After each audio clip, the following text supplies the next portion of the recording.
Assalamualaikum warahmatullahi wabarakatuh. Bagaimana kabarnya hari ini anak-anak?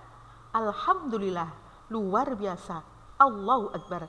Yes, Alhamdulillah bertemu kembali dengan Bu Ati pada mata pelajaran Tarikh Islam bab 5 Nabi Nuh alaihi salam.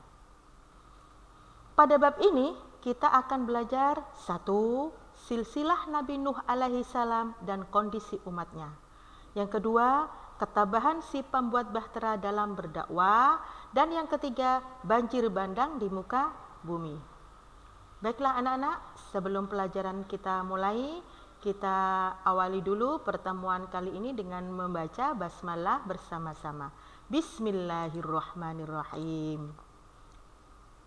Yang pertama, silsilah Nabi Nuh alaihi salam. Nabi Nuh alaihi salam adalah keturunan ke-9 dari Nabi Adam alaihi salam.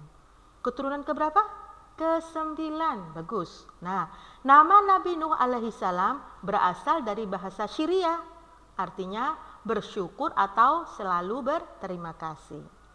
Nabi Nuh alaihi salam diutus Allah Subhanahu wa taala di negeri Armenia yang sebelumnya dipimpin oleh Nabi Idris alaihi salam. Nah, setelah sepeninggal Nabi Idris alaihi salam, iman penduduk Armenia ini mulai goyah. Mereka senang membuat patung. Mereka sedih karena ditinggalkan oleh pemimpin yang mereka kagumi.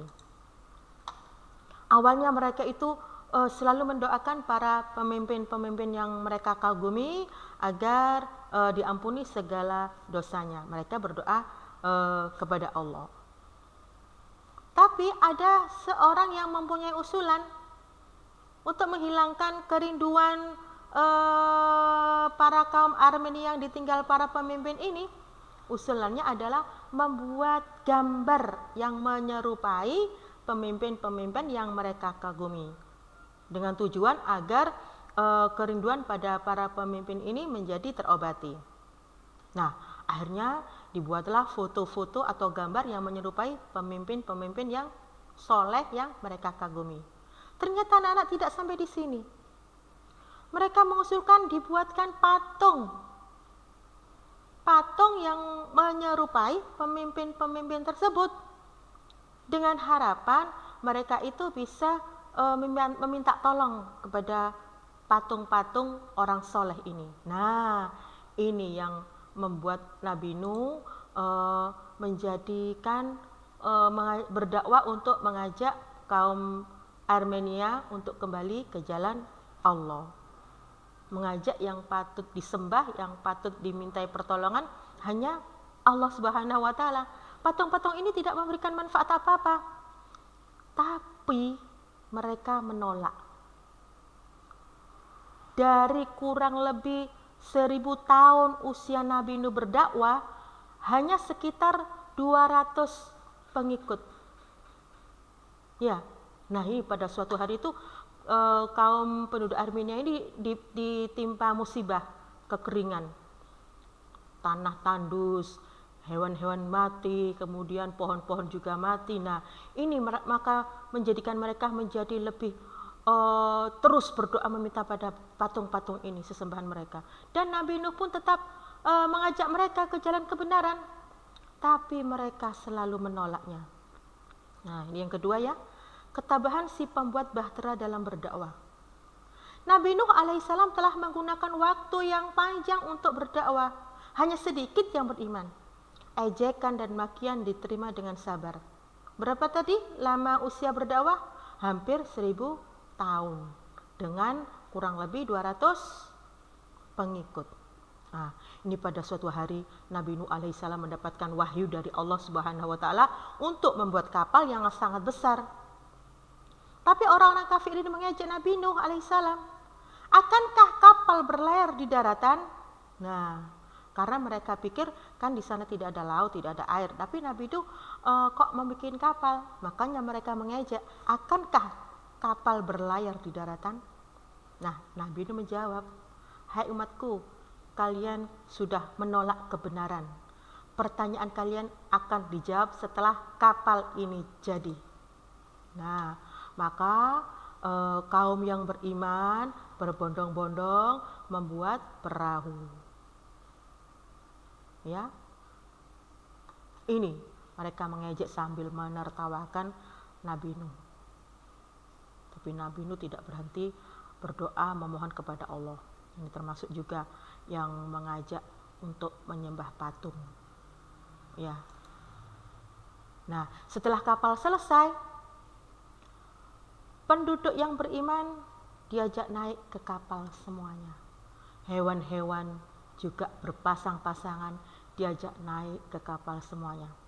Kapal itu terdiri dari 3 tingkat. Ya, nah ini banjir bandang di muka bumi. Kapal siap berlayar. Semua pengikut Nabi Nuh alaihissalam juga keluarganya yang beriman masuk ke dalam kapal. Kapal itu terdiri dari tingkat. Tingkat pertama untuk hewan, kedua untuk manusia, dan ketiga untuk burung-burung. Nah, begitu semuanya sudah masuk kapal, kapal pintunya dikunci, kemudian datanglah azab Allah. Petir menggelegar, hujan sangat deras, kemudian banjir, air datang begitu dahsyatnya. Berhala-berhala atau patung yang mereka sembah juga hanyut semuanya terbawa arus air. Nah, ada sebagian orang yang tidak beriman ini berlari-lari, ada yang sudah tertelan air, ada yang berlari-lari naik ke atas bukit. Nah, dari kejauhan Nabi Nuh melihat di atas bukit itu ada putranya yang tidak mau beriman. Siapa putra Nabi Nuh namanya? Kan'an. Bagus, Kan'an ini kelihatan dari jauh oleh Nabi Nuh. Namanya juga orang tua. Tetap mengajak anaknya kepada kebaikan dengan seruan, "Wahai Kan'an anakku, kemarilah nak, ikutlah ke kapalnya ayah sini nak. Ayo nak, berimanlah kamu." Tapi apa jawaban Kan'an? Dia tetap tidak mau beriman. Dia merasa bisa menyelamatkan diri dengan naik bukit. Ternyata Allah berkehendak lain. Akhirnya Kan'an pun jatuh terpeleset, hanyut terbawa banjir bandang. Ya. Setelah itu hujan mulai reda. Kapal berhenti di atas bukit. Nah, bukit ini namanya Bukit Jud. Bukit apa? Jud.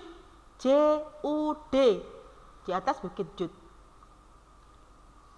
Ini burung-burung turun, hewan-hewan turun, manusia turun semuanya.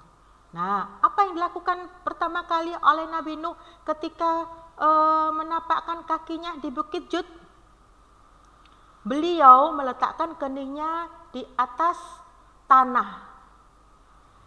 Bersyukur kepada Allah diselamatkan dari banjir bandang tersebut.